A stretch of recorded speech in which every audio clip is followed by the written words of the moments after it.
Hello everyone, welcome to KTV Telugu. ఆంధ్రప్రదేశ్లో ఎన్నికల వాతావరణం మొదలైపోయింది. ప్రధాన రాజకీయ పార్టీలు పరస్పరం నిప్పులు చెరుక్కుంటున్నాయి. ఒక పక్క పాలకపక్షం వైఎస్ఆర్ కాంగ్రెస్ చాలా నియోజకవర్గాల్లో ఇన్ఛార్జీలను మారుస్తూ యుద్ధానికి సన్నద్ధమవుతోంది. మరోపక్క ప్రధాన ప్రతిపక్షమైన తెలుగుదేశం అధినేత చంద్రబాబు నాయుడు ప్రజల్లోకి చొచ్చుకుపోయేందుకు సన్నాహాలు చేసుకుంటున్నారు. వచ్చే ఎన్నికల్లో అధికారంలోకి వచ్చేది టీడీపీ జనసేన కూటమి అని చంద్రబాబు ధీమా వ్యక్తం చేస్తున్నారు. కూటమికి అసలు 175 నియోజకవర్గాల్లో పోటీ చేయడానికి అభ్యర్థులే లేరని వైఎస్ఆర్ కాంగ్రెస్ కౌంటర్ ఇస్తోంది.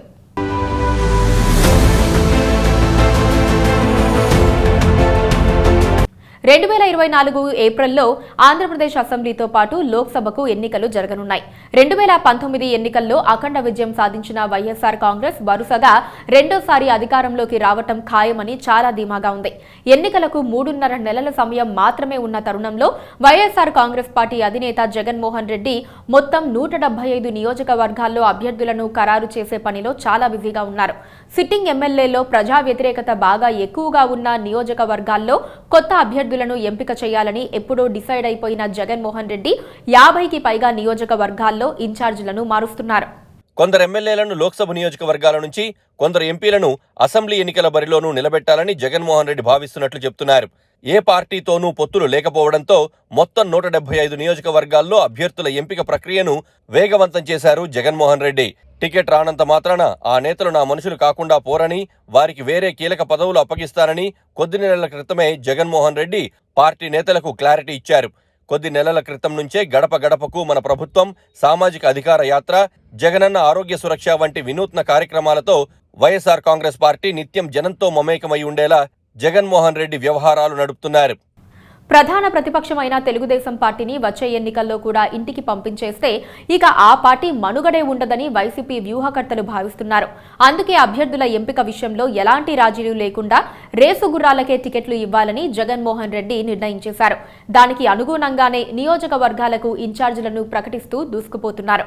తాజాగా జగనన్న విద్యా దీవెన పథకం నిధులను లబ్ధిదారుల ఖాతాలో జమ చేసిన జగన్మోహన్ రెడ్డి ప్రజలకు ఏనాడు ఏమీ చేయని తెలుగుదేశం పార్టీకి జనసేన కొమ్ము కాస్తోందని దుయ్యబట్టారు. తమ పాలనలోనే పేదలకు న్యాయం జరిగిందని, దాన్ని ప్రజలు కూడా గుర్తించుకోవాలని పిలుపునిచ్చారు. తెలుగుదేశం పార్టీ అధికారంలో ఉన్నప్పుడు ఇప్పుడున్న సంక్షేమ పథకాలు అప్పుడు ఎందుకు లేవని జగన్మోహన్ రెడ్డి నిలదీశారు.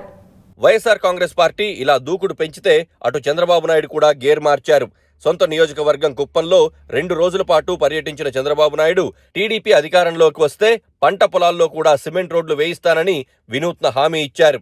టీడీపీ జనసేన కూటమి అధికారంలోకి వస్తే ఉమ్మడి మేనిఫెస్టో అమలు చేస్తామన్నారు.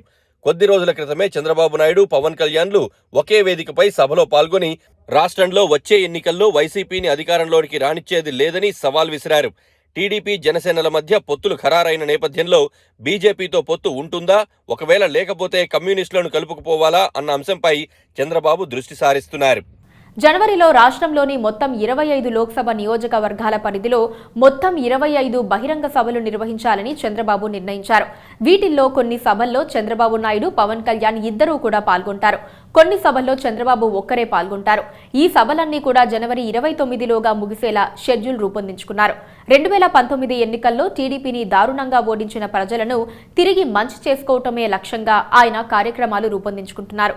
కాంగ్రెస్ పార్టీ కర్ణాటక, తెలంగాణలో విడుదల చేసిన విధంగా ఏపీలో గ్యారంటీలను ప్రకటించాలని చంద్రబాబు నిర్ణయించినట్లు చెబుతున్నారు. జనవరి నెలలో నిర్వహించబోయే సభల్లో ఈ గ్యారంటీలను ఆవిష్కరిస్తారు. మొత్తం మీద ఏపీలో రాజకీయ వాతావరణం ఒక్కసారిగా వేడెక్కిపోయింది. టీడీపీ జనసేనల మధ్య సమన్వయ సమావేశాలు కూడా రానున్న రోజుల్లో ఉధృతమవుతాయంటున్నారు.